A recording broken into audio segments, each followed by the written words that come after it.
ନମସ୍କାର ବନ୍ଧୁଗଣ, ଜୟ ବାଲାଜୀ, ଜୟ ମହାବଳୀ, ଜୟ ସଙ୍କଟ ମୋଚନ।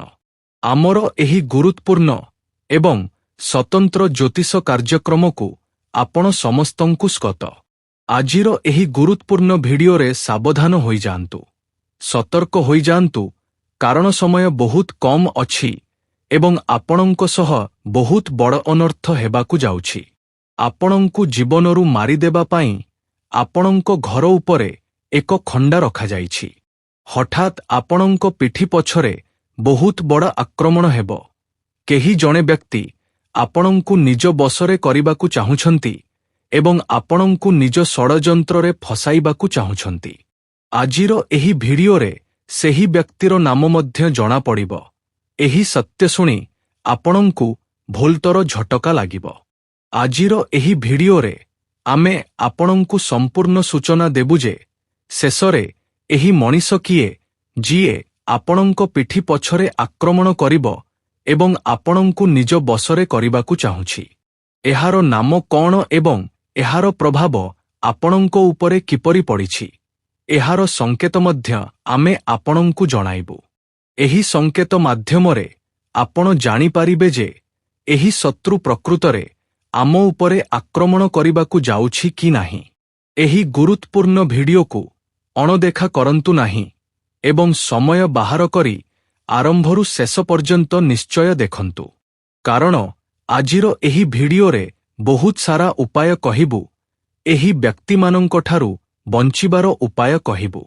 ଯଦି ଆଜିର ଏହି ଭିଡିଓକୁ ନ ଦେଖିବେ ତେବେ ଆପଣ ଏହି ବ୍ୟକ୍ତିଙ୍କଠାରୁ ବଞ୍ଚିପାରିବେ ନାହିଁ ଏବଂ ଆପଣଙ୍କ ଜୀବନ କାଳରେ ବହୁତ ବଡ଼ ଅନର୍ଥ ହୋଇଯିବ। ଆପଣ ଏପରି ଏକ ଖରାପ ସ୍ଥିତିରେ ଫସିଯିବେ ଯେଉଁଠାରୁ ଆପଣଙ୍କୁ ବାହାର କରିବା ଅସମ୍ଭବ ହୋଇଯିବ। ସେଥିପାଇଁ ଆଜିର ଏହି ଭିଡିଓକୁ ଆପଣଙ୍କୁ ଶେଷ ପର୍ଯ୍ୟନ୍ତ ଦେଖିବାକୁ ହିଁ ପଡ଼ିବ। ଆମେ ବହୁତ ପରିଶ୍ରମ ଏବଂ ଯାଞ୍ଚ କରିବା ପରେ ଏପରି ଭିଡିଓ ଆପଣଙ୍କ ସାମ୍ନାକୁ ଆଣିଥାଉ। ଯଦି ଆଜି ଆପଣଙ୍କ ଶତ୍ରୁ ଆପଣଙ୍କୁ ହଇରାଣ କରୁଛି ତେବେ ସେ ବିଷୟରେ ମଧ୍ୟ କହୁଛୁ। ଯଦି ଆଜି ଆପଣଙ୍କ ଜୀବନରେ ଖରାପ ଘଟଣା ଘଟିବାକୁ ଯାଉଛି ତେବେ ତାହା ମଧ୍ୟ କହୁଛୁ। ସାଧାରଣତଃ ଏହି ସମୟରେ କୌଣସି ବ୍ୟକ୍ତି ଆପଣଙ୍କୁ ବହୁତ ବଡ଼ ଧୋକା ଦେବାକୁ ଯାଉଛନ୍ତି, ଆପଣଙ୍କୁ ନିଜ ଷଡ଼ଯନ୍ତ୍ରରେ ଫସାଇବାକୁ ଯାଉଛନ୍ତି ଏବଂ ଆପଣ ମଧ୍ୟ ସେମାନଙ୍କ ଷଡ଼ଯନ୍ତ୍ରରେ ବହୁତ ସହଜରେ ଫସିଯିବେ। କାରଣ ସେମାନେ ବହୁତ ନିଜର ବୋଲି ହୋଇ ଆପଣଙ୍କ ପାଖକୁ ଆସିବେ, ମିଠା ମିଠା କଥା କହିବେ, କିଛି ଲୋଭ ଦେଖାଇବେ ଏବଂ ଆପଣଙ୍କ ହୃଦୟ ଜିତିନେବେ। ତାପରେ ବିଶ୍ୱାସ ଜିତିନେବେ। ଯେତେବେଳେ ଆପଣ ସେମାନଙ୍କ ଉପରେ ପୂର୍ଣ୍ଣ ବିଶ୍ୱାସ କରିବାକୁ ଲାଗିବେ ସେତେବେଳେ ସେମାନେ ଆପଣଙ୍କୁ ନିଜ ଷଡ଼ଯନ୍ତ୍ରରେ ଫସାଇଦେବେ। ଯେତେବେଳେ ସେମାନଙ୍କୁ ସୁଯୋଗ ମିଳିଯିବ ସେମାନେ ଆପଣଙ୍କୁ ବରବାଦ କରିଦେବେ। କଳିଯୁଗର ଏହି ସମୟ, ଏହି ଯୁଗରେ ନିଜର ବୋଲି କେହି ହୁଅନ୍ତି, କିନ୍ତୁ କାମ ବେଳକୁ କେହି ନିଜର ହୁଅନ୍ତି ନାହିଁ। କେବଳ ମତଲବ ପାଇଁ ସବୁ ହୁଏ। ତେଣୁ ଆପଣଙ୍କୁ ଧ୍ୟାନ ଦେବାକୁ ପଡ଼ିବ ଯେ ଏହି ଘଣ୍ଟାର ସମୟ ଆପଣଙ୍କ ପାଇଁ ବହୁତ ବିପଜ୍ଜନକ ଅଟେ। ଏହି ଘଣ୍ଟା ଭିତରେ ଯଦି କାହା ଉପରେ ଟିକିଏ ବି ବିଶ୍ୱାସ କଲେ ତେବେ ସେମାନେ ଆପଣଙ୍କୁ ମୁସିବତର ଜାଲରେ ଫସାଇଦେବେ। ଏପରି ଗ୍ରହଗୋଚର ଦ୍ୱାରା ଆମକୁ ସଂକେତ ମିଳୁଛି ଏବଂ ଏହି ସଂକେତ ସତ ଅଟେ। ତେଣୁ ଏବେ ଆପଣଙ୍କୁ ସେହି ବ୍ୟକ୍ତିମାନଙ୍କୁ ଚିହ୍ନିବାକୁ ହେବ ଯେଉଁମାନେ ଆପଣଙ୍କୁ ମିଠା କଥାରେ ଫସାଇବାକୁ ଚାହୁଁଛନ୍ତି। ଆପଣଙ୍କ ଘରେ କିଛି ଏପରି ଜିନିଷ ରଖିଦେଇଛନ୍ତି, କେବଳ ଟିକିଏ ସୁଯୋଗକୁ ଅପେକ୍ଷା କରିଛନ୍ତି। ଆପଣଙ୍କ ଘରକୁ ସେହି ବ୍ୟକ୍ତି ପୂରାପୂରି ନକାରାତ୍ମକ ଶକ୍ତି ଏବଂ ମନ୍ଦ ଶକ୍ତି ଦ୍ୱାରା ବାନ୍ଧି ଦେଇଛନ୍ତି। ଘରେ ଆପଣଙ୍କୁ ବିଭିନ୍ନ ପ୍ରକାର ସମସ୍ୟା ଦେଖିବାକୁ ମିଳୁଥିବ, କାରଣ ଏହାର ପ୍ରଭାବ କେବଳ ମନ୍ଦ ଶକ୍ତି ଯୋଗୁଁ ହୁଏ।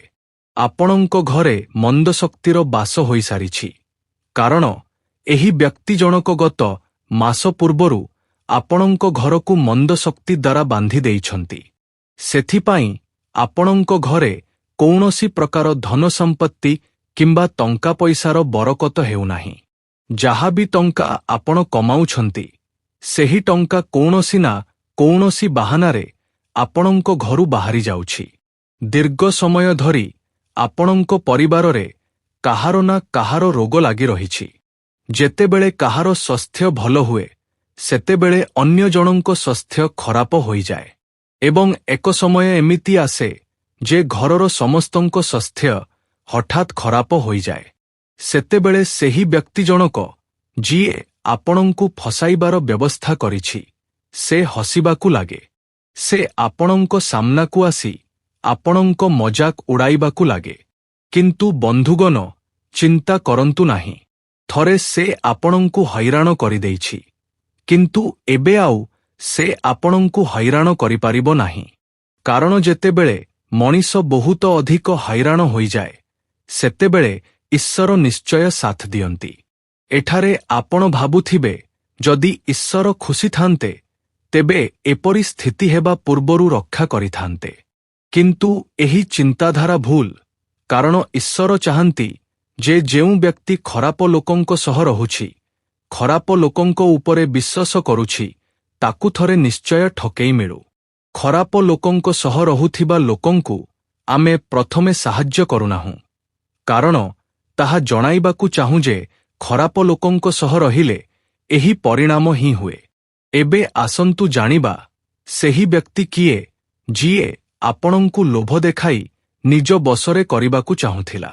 ସେହି ବ୍ୟକ୍ତି ଆଉ କେହି ନୁହନ୍ତି ବରଂ ଆପଣଙ୍କ ସହ ସବୁବେଳେ ଦିନରାତି ରହୁଥିବା ବନ୍ଧୁ, ମିତ୍ର, ସମ୍ପର୍କୀୟ କିମ୍ବା ପଡ଼ୋଶୀ, ଯାହାକୁ ଆପଣଙ୍କ ବିଷୟରେ ସବୁ କିଛି ଜଣାଅଛି। ସେ ହୋଇପାରନ୍ତି ନେସ୍ ନାମର, ହେମ୍ ନାମର, ପି ନାମର କିମ୍ବା ବି ନାମର ବ୍ୟକ୍ତି। ଏହି ନାମର ବ୍ୟକ୍ତିମାନଙ୍କଠାରୁ ବହୁତ ସାବଧାନ ରହିବେ। ଆପଣଙ୍କୁ ଏହି ଉପାୟଟି କରିବାକୁ ହେବ। ପ୍ରତିଦିନ ସକାଳେ ଉଠିବା ପରେ, ସ୍ନାନ କରିବା ପରେ ପିପ୍ପଳ ଗଛ ମୂଳରେ ପିତ୍ତଳ ପାତ୍ରରେ ଗୋଟିଏ ପାତ୍ର ଜଳ ଅର୍ପଣ କରନ୍ତୁ। ଏହାଦ୍ୱାରା ଆପଣଙ୍କ ପଛରେ ଥିବା ଖରାପ ଲୋକଙ୍କ ପ୍ରଭାବ ଆପଣଙ୍କ ଉପରେ ପଡ଼ିବ ନାହିଁ ଏବଂ କୋଟି ଦେବଦେବୀଙ୍କ କୃପା ଆପଣଙ୍କ ଉପରେ ରହିବ। ଏବେ ଆସନ୍ତୁ ଜାଣିବା ଆଜିର ରାଶିଫଳ।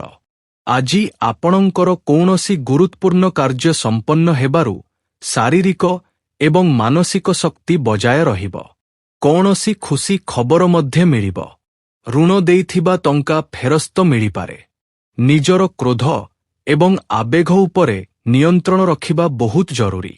କେବେ କେବେ ଆପଣଙ୍କ ସ୍ୱଭାବ ଯୋଗୁଁ ପରିବାରର ସଦସ୍ୟ ହଇରାଣ ହୋଇପାରନ୍ତି। ଅଧିକାରୀ ଏବଂ ସମ୍ମାନିତ ଲୋକଙ୍କ ସହ ସମ୍ପର୍କ ରଖିବା ଆପଣଙ୍କ ବ୍ୟବସାୟ ପାଇଁ ଲାଭଦାୟକ ହେବ। ଚାକିରିଜୀବୀ ଲୋକମାନଙ୍କୁ ଆର୍ଥିକ କାର୍ଯ୍ୟରେ ଅଧିକ ଧ୍ୟାନ ଦେବାର ଆବଶ୍ୟକତା ଅଛି। ପ୍ରେମ ସମ୍ପର୍କରେ ନିଜର ସମୟ ନଷ୍ଟ କରନ୍ତୁ ନାହିଁ। ସ୍ୱାସ୍ଥ୍ୟ କଥା କହିବାକୁ ଗଲେ ଆଜି କୌଣସି ବିପଜ୍ଜନକ କାର୍ଯ୍ୟଠାରୁ ଦୂରେଇ ରୁହନ୍ତୁ ଏବଂ ଗାଡ଼ି ସାବଧାନତାର ସହିତ ଚଲାନ୍ତୁ। ଆଜି ଆଘାତ ଲାଗିବାର ସମ୍ଭାବନା ଅଛି। ଆର୍ଥିକ କାରବାରରେ ବିଶେଷ ଧ୍ୟାନ ଦିଅନ୍ତୁ। ଘରେ କୌଣସି ବିବାହଯୋଗ୍ୟ ବ୍ୟକ୍ତିଙ୍କ ପାଇଁ ବିବାହ ପ୍ରସ୍ତାବ ଆସିପାରେ, କିନ୍ତୁ ବିନା ଭାବିଚିନ୍ତି କୌଣସି ନିଷ୍ପତ୍ତି ନିଅନ୍ତୁ ନାହିଁ। ପିଲାମାନଙ୍କ ସମସ୍ୟା ବୁଝନ୍ତୁ ଏବଂ ସମାଧାନ କରିବାର ପ୍ରୟାସ କରନ୍ତୁ। ଏହି ସମୟରେ କୌଣସି ଯାତ୍ରା କରିବା ସମୟ ଏବଂ ପଇସାର ବରବାଦୀ ହେବ।